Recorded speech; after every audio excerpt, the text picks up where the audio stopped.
भाग्यशाली गुरुमुखों, अपने सन्मुख विराजमान श्री परमहंस महान विभूतियों के सुंदर पावन दर्शन दीदार करते हुए एक बार ऊंचे और मीठे स्वर में मिलकर बोलना जयकारा।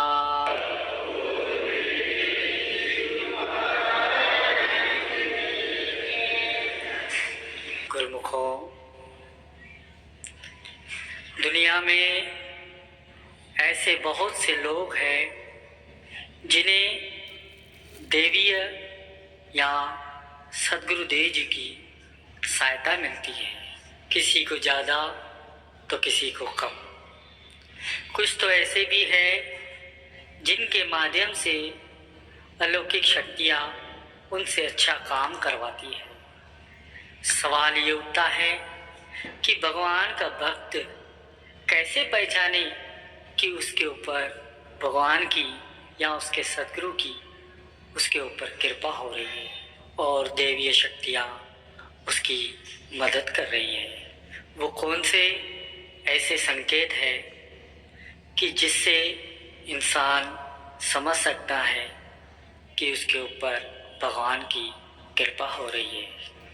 इसमें सबसे पहला गुरु को वीडियो लाइक करना, सब्सक्राइब करना प्लीज। संकेत ये है, पहला अच्छा चरित्र और नम्रता।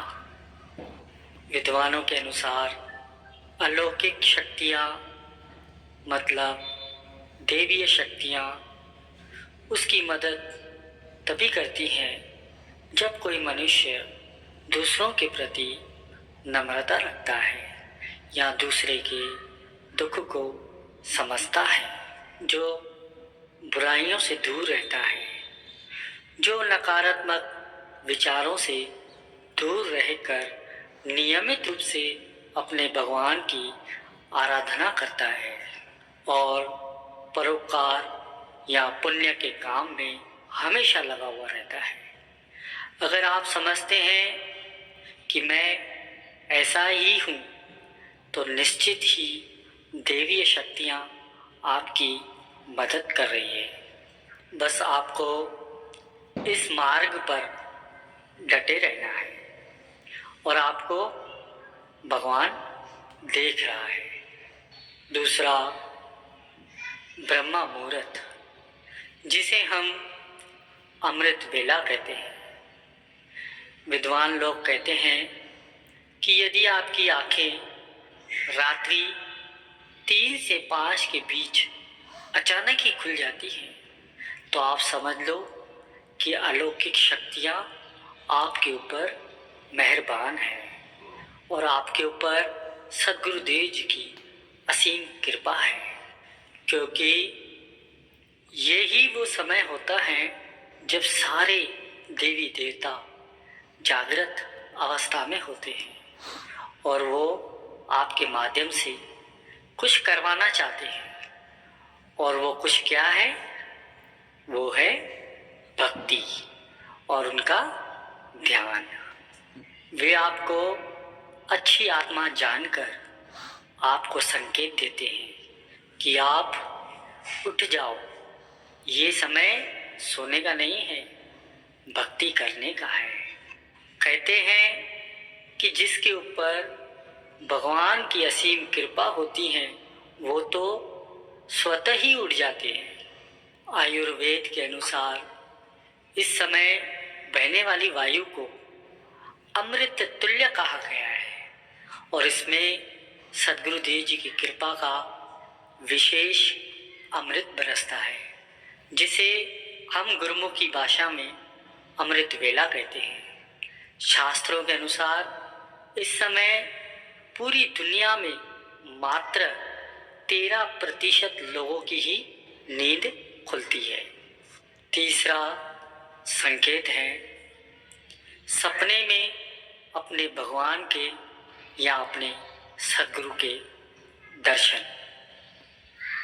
यदि आपको बारंबार अपने भगवान के या उनके स्थान के ही सपने आते रहते हैं और सपने में ही आप अपने भगवान से या अपने गुरु से वार्तालाप करते हैं या बातचीत करते हैं तो समझ जाइए कि देवीय शक्तियाँ पूरी तरह आपके ऊपर मेहरबान हैं। चौथा, पूर्वाभास। यदि आपको आने वाली घटनाओं का पहले से ही ज्ञान आ जाता है, जैसे विचित्र सपने आपको भगवान, आपके गुरु समय समय पर आपको दिखाते हैं, तो समझ लीजिए कि आपके भगवान की कृपा आपके ऊपर हो रही है। और जितना इन्हें गुप्त रखेंगे उतना ही आपके लिए अच्छा रहेगा, वरना इस शक्ति से वंचित भी होना पड़ सकता है। पांचवा, पारिवारिक प्रेम। आपके परिवार के सभी सदस्य यदि आपकी बातों से और आपके विचारों से हमेशा सहमत रहते हैं और वे सभी आपसे प्यार करते हैं और आप भी उन लोगों को चाहते हैं, तो समझ लेना कि समस्त देवी देवता आपके ऊपर प्रसन्न है और सद्गुरुदेव जी की अपार कृपा आपके ऊपर हो रही है। छठवा, संगीत की ध्वनि। जब आप ध्यान में बैठे रहते हैं, मतलब जब आप सिमरन में रहते हैं, तब धीरे धीरे ध्यान में उतरने के बाद अचानक ही आपको अनाहत नाद सुनाई देता है। यहाँ